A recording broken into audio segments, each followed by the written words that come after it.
দিল্লি না ঢাকা, ঢাকা ঢাকা, দিল্লি না ঢাকা, ঢাকা ঢাকা। এই স্লোগানটা মনে পড়তেছে কারণ গত পরশুদিন একটা মর্মান্তিক ঘটনা ঘটছে বাংলাদেশে। যেই ঘটনায় অসহায় শিশু, কচিকাঁচা স্কুলের বাচ্চা মারা গেছে। অত্যন্ত হৃদয় বিদারক একটা ঘটনা। যেই ঘটনায় ওইখানে কিছু আশেপাশে সিএনজি চালক কিংবা কিছু দোকান ব্যবসায়ীরা, বাংলাদেশের ঘটনা কইতাছি, 50 টাকা জলের বোতল 600 টাকা, মানে জলের বোতল 600 টাকা, 800 টাকা, 1000 টাকা বিক্রি করে। গাড়ি ভাড়া যে জায়গায় 10 টাকা, এই জায়গায় 100 টাকা, যে জায়গায় 20 টাকা, এই জায়গায় 500 টাকা। এইভাবে এত বড় একটা আতঙ্ক, এত বড় একটা হৃদয় বিদারক ঘটনা তাদের মনে সাড়া দিছে না। বাংলাদেশ কিন্তু মনে রাখবেন, এটা কিন্তু মুসলিম কান্ট্রি, এটা কিন্তু শ্রেষ্ঠ জাতির কান্ট্রি, এটা কিন্তু মুসলমানের কান্ট্রি। সেই মুসলমান দাবি করে আমরা শ্রেষ্ঠ জাতি, আমরা শান্তি ধর্ম, আমরা প্রিয় ধর্ম। সেই মুসলমান কিন্তু বাংলাদেশে আছে। আমি সেই মুসলমানের পক্ষে কথা কই না, আমি মানব জাতির পক্ষে কথা কই।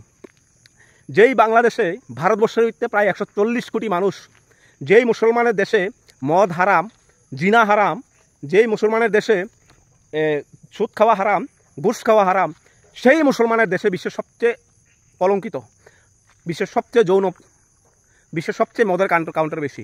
ভারতবর্ষে যত মদ না খাওয়ায়, বাংলাদেশে তার থেকে বেশি খাওয়া হয়। সেই দেশ দাবি করে, সেই দেশের মুসলমান দাবি করে আমরা নাকি শ্রেষ্ঠ জাতি।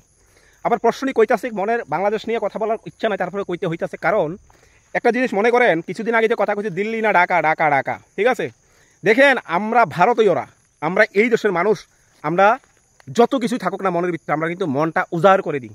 যখন বিমান ধ্বংস হওয়ার সাথে সাথে চিকিৎসা করার মতন সেই দেশে উন্নত মানের চিকিৎসক নাই, সরঞ্জাম নাই, তৎক্ষণাৎ আমাদের ভারত সরকার, আমাদের দেশের সরকার তৎক্ষণাৎ স্পেশাল টিম পাঠাইছে অসহায় শিশুদের দিকে চাইয়া। তোদের মতন কুলাঙ্গার মুসলমানের দিকে চাইয়া না। তোরা দাবি করস তোরা মুসলমান, তোরা শান্তির ধর্ম, তোরা চেষ্টা ধর্ম। আর সেই মুসলমান সাব্বাস, 10 টাকার জিনিস 100 টাকা বিক্রি করস, এমন একটা হৃদয় বিদারক ঘটনার সময়, এমন দুর্যোগ সময়ে, যেই সময়ে শিশুগুলির একটা ভিডিও দেখেন, একটা শিশু রাস্তার ভিতরে পুরা গাঁয়ে, মানে কোনো বস্ত্র নাই, আগুনে ঝাই ঝাই হয়েছে, চিল্লাইতেছে, একটা মানুষ আয়ারে বাঁচায় না। মানে খুব কষ্ট লাগে।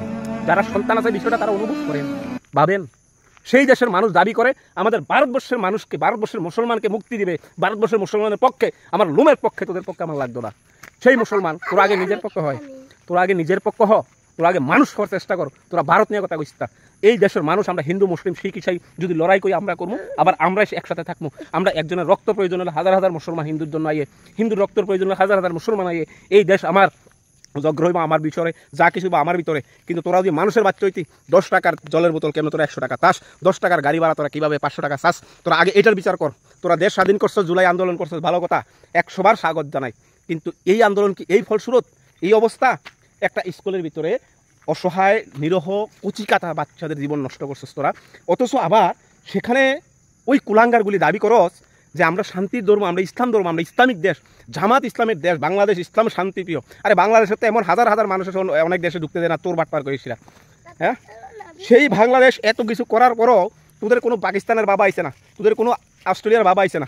আমরা ভারতীয়রা কিন্তু তৎক্ষণাৎ আমরা গেছি। আমরা গর্বের সাথে কইতে পারি আমরা মানবতার সাথে কাজ করি, আমরা ধর্ম নিয়ে কাজ করি না, আমরা জাতি নিয়ে কাজ করি না, আমরা দেশ নিয়ে কাজ করি না। বিশ্বের যে কোনো প্রান্তে যখন অমানবিক কাজ হইব, যখন মানবিক চিন্তাধারার প্রয়োজন, আমরা নিজেকে উজাড় করে দিতে বাধ্য। আমরা দিই। এটা হচ্ছে আমাদের ভারতীয় গর্ব, এটা হচ্ছে আমার দেশের গর্ব। আমরা নিজের মধ্যে যত কিছুই বিভেদ থাকুক না গিয়ে, যখন আমরা বেলা শেষে আমরা একের কাঁধে ধরে এক চলি, এটাই আমাদের দেশের ইউনিটি, এটা আমাদের দেশের সুন্দর। তোরা আইলি জীবনে আইলি না, কিন্তু তোরা স্লোগান দেস ভারতীয়দের এই করতে হবে, ভারতের সেই করতে হবে, ভারতের অনেক কথা কস, কিন্তু আজকে ওই কথাগুলি মনের দুঃখেতে কইতে লাগে। তারপরও কিন্তু বাচ্চারা তো কোনো দোষ করছে না ভাই। বাচ্চারা তো ভগবান আল্লাহর রূপ নাকি, তারা তো পৃথিবীতে মাত্র আইছে। আমরা এই নিষ্ঠুর পৃথিবী, আমরা তারা এটাও দিছি না। দেখতাম খুব কষ্ট হয়, মানে খুব ব্যথিত হয় ভিডিওগুলি দেখলে বারবার। যাক, বেলা শেষে একটাই কমো ভাই, তোদের কোনো বাবা আইছে না, তোরা বেইমানি করছিস, ঠিক আছে। 71 যখন পাকিস্তানের থেকে তোদের স্বাধীন করছি, আমরা কইরা দিছি, আমরা এই ভারত কইরা দিছি, আমার এই দেশের মানুষ কইরা দিছে। কিন্তু তারপর আমাদের উপর অত্যাচার, মানে আমাদের দিকে যে একটা ইয়া করস। কিন্তু কই পাকিস্তানের তো কোনো টিম আইলো না, অস্ট্রেলিয়াতে তো কোনো টিম আইলো না, আইসে কেডা? স্পেশাল টিম করতে গেছে আমার ভারত থেকে, আমার দেশের থেকে। এটা আমার গর্ব, এটা আমার দেশ। তারপর আমি সৃষ্টিকর্তার কাছে প্রার্থনা করি, দোয়া করি, তাকে ওই শিশুগুলিকে খুব শীঘ্র সুস্থ হোক, বাড়ি ফিরুক, যার যার মার কলিজায় ফিরুক, এটাই দাবি। সবাই ভালো থাকবেন, সুস্থ থাকবেন, বাচ্চাদের জন্য দোয়া করবেন।